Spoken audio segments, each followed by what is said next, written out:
Ok, mi nombre es Esteban Herrera y voy a continuar un poquito más con esto de los cuáles son los objetivos de Linux Enterprise Sci-Fi. Espero terminar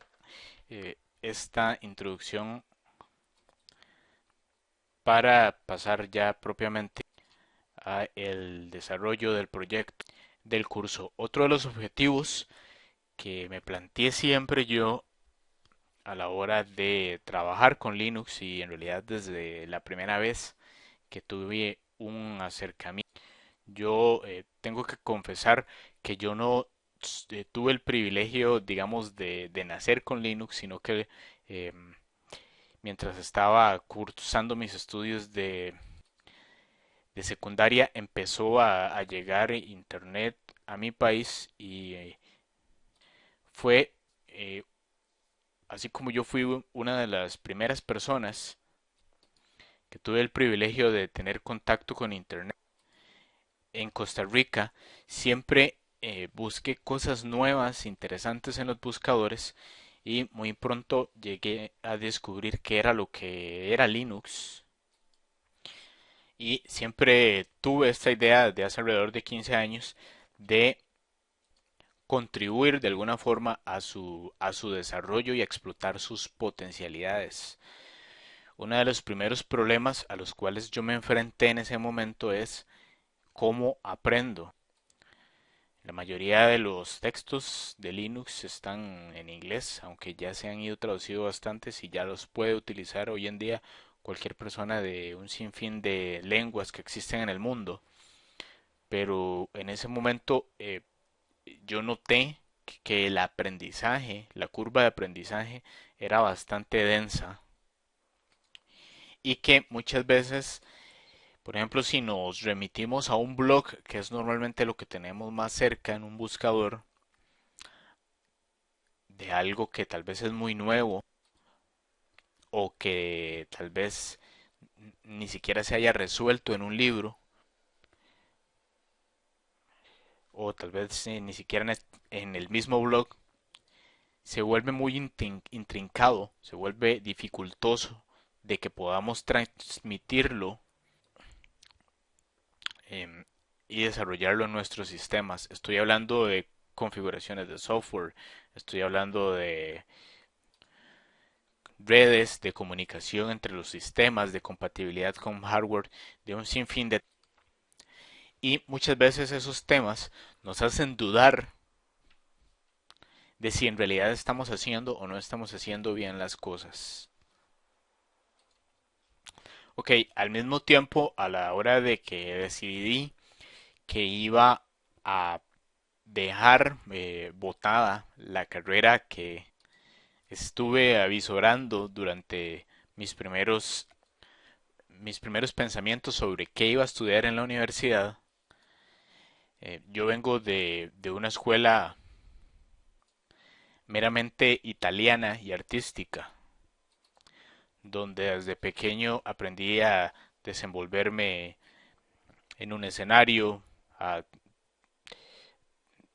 leer partituras musicales y más adelante pude complementar esto con aprendizajes en cosas de cámaras, de teatros, de audio y de video. También tuve incursión en la radio. Todo este conjunto de cosas me fueron formando hasta el punto que siempre quise decidir cómo engranar varias de estas cosas para contribuir a lo que yo más quería desarrollar, que era la tecnología. Y no pensé en seguir el camino que mucha gente siga eh, o sigue, sino en intentarlo em, de una manera precisamente alternativa que iba también muy acorde con mi forma de ser, lo cual es otra forma más o menos de decir que soy un espíritu rebelde en algunas cuestiones. El asunto es que cuando yo veía estos tutoriales y manuales yo veía que la mayoría de las personas no iban a poder entenderlo y no sabía si iba a existir o no un futuro para Linux. Después empecé a comprender que era algo muy técnico y que no era para todas las personas. En ese momento, estoy hablando hace alrededor de 15 años. Hoy en día yo sé que ya ha variado mucho la concepción de Linux y se ha extendido de formas que para mí eran inimaginables. Ok, para, para hacer la historia más corta, lo que se fue convirtiendo en un hobby, después pasó a ser algo más serio y después en una preocupación de cómo iba a ser tan difícil tal vez poner esta tecnología al alcance de todas las personas y cómo las personas, pensaba yo, no se habían fijado que existían este tipo de opciones alternativas frente a un mercado dominante y monopolista también. Y esto me hizo repasar muchos de los principios que existen a nivel de comunicación, cosas por ejemplo como la reiteración, eh, y muchas veces cuando por ejemplo yo veía un tutorial, yo sencillamente decía que no podía seguirlo, no me funcionaba. Yo dije, bueno, ¿cómo puedo hacer yo para que en realidad alguien cuando me ve haciendo alguna cosa, describiendo algún artículo, me crea que en realidad las cosas sí son posibles de hacer, porque a primera vista pueden parecer imposibles. Y se me ocurrió que podía aplicar todos estos conocimientos que tenía referentes al video en primero una especie de bitácoras que más adelante se fueron convirtiendo en un libro y mucho más adelante se fueron a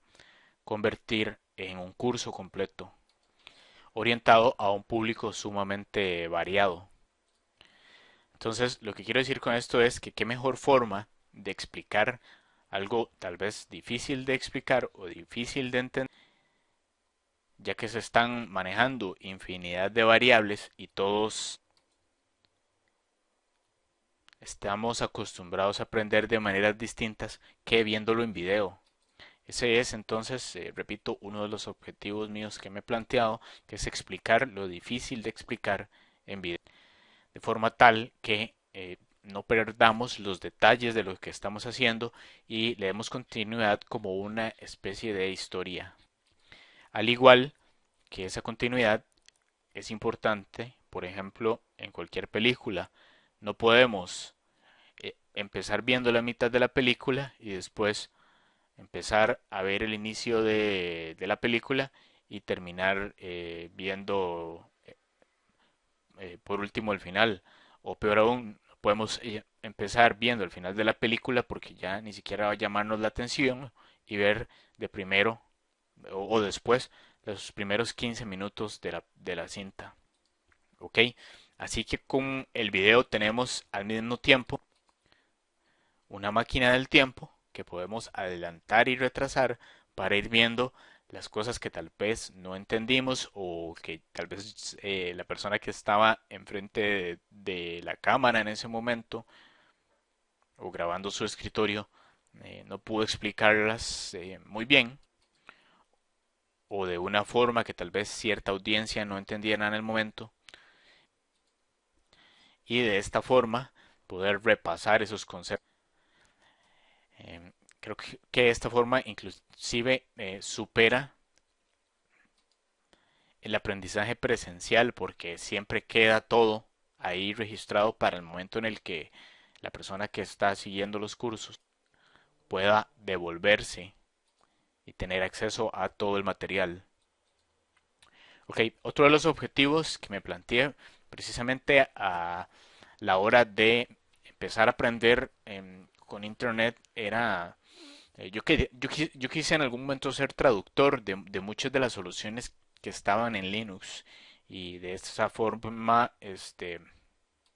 continuar creciendo en el aprendizaje de la lengua inglesa. Creo que nadie termina de aprender, inclusive en cualquier lengua hay muchas palabras que, aunque sea nuestra lengua nativa, nunca dejamos de aprender. Em, en realidad, yo, eh, como si tenía el nivel suficiente para atreverme a enfrentar esos textos técnicos, a comprender eh, qué era lo que querían decir esas personas, a ir y chatear en XChat o donde fuera necesario, o hacer post en blogs para obtener la información que me estaba haciendo falta para resolver esos misterios tan intrincados de una instalación o lo que fuera. Quise también ir guardando ese conocimiento para después poder yo transmitirlo a gente de lengua hispana. ¿A quién no le gustaría que sus libros o que sus películas se tradujeran a un montón de lenguajes? Eso lo he llegado a pensar, pero en realidad nunca he llegado a intentar hacerlo por otras razones, y creo que también en esos idiomas hay gente que puede estar trabajando para hacer posible este sueño de extender Linux a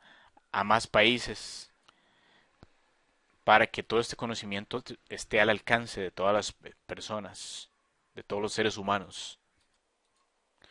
Entonces, yo sinceramente sé que cada persona es libre de tener alguna opinión, puede pensar lo que quiera acerca de cualquier cosa que se le ponga enfrente. Mis opiniones en realidad son muy variadas, y las cosas que diga o no diga, pero sobre todo las que diga, creo que son una verdad. Y estoy consciente de que son mi verdad, pero otra persona puede tener su verdad también. Y si hay algo de lo que diga que no le parece o no está de acuerdo, también puede hacérmelo saber en cualquier momento, y yo voy a tomar en cuenta esa opinión. Yo soy una persona de principios y evidentemente siempre aplico mis principios dentro de mis opiniones, pero si en alguna ocasión, por algún motivo, tuviera que cambiar mi opinión en algún aspecto y sé que la otra persona ha sido capaz de convencerme también, tengo la capacidad de reconocer que tal vez lo que yo estaba pensando no era lo mejor, o había una solución que tal vez no se me había planteado. Básicamente entonces el objetivo de todo esto es sembrar una semilla para que haya otras personas que también puedan contribuir no solo a mi proyecto, que para mí va a ser un honor si la persona se puede y si tiene el tiempo, dedicar un pedazo del pastel de su vida a la creación de algún tipo de proyecto basado en Linux. Y por qué no aplicarlo dentro de su empresa, y con esto demostrar que sí se puede, que cuando las cosas se quieren, sí se pueden hacer y no hay que tenerles miedo, ya que gracias a herramientas como estas podemos facilitar nuestro aprendizaje. Ya con tan solo ese hecho, que esto sirva como mínimo como una inspiración para que cada quien desarrolle su proyecto, va a cumplir otro de los objetivos, que es en realidad crear una especie de comunidad, una comunidad de usuarios de Linux, donde se puedan compartir distintas experiencias y entre todos así poder seguir dándole crecimiento a este caldo de cultivo. Así que agradezco su participación enormemente. Mi nombre es Esteban Herrera, como lo dije al principio, y esto es Linux Enterprise Sci-Fi. Disfrútelo.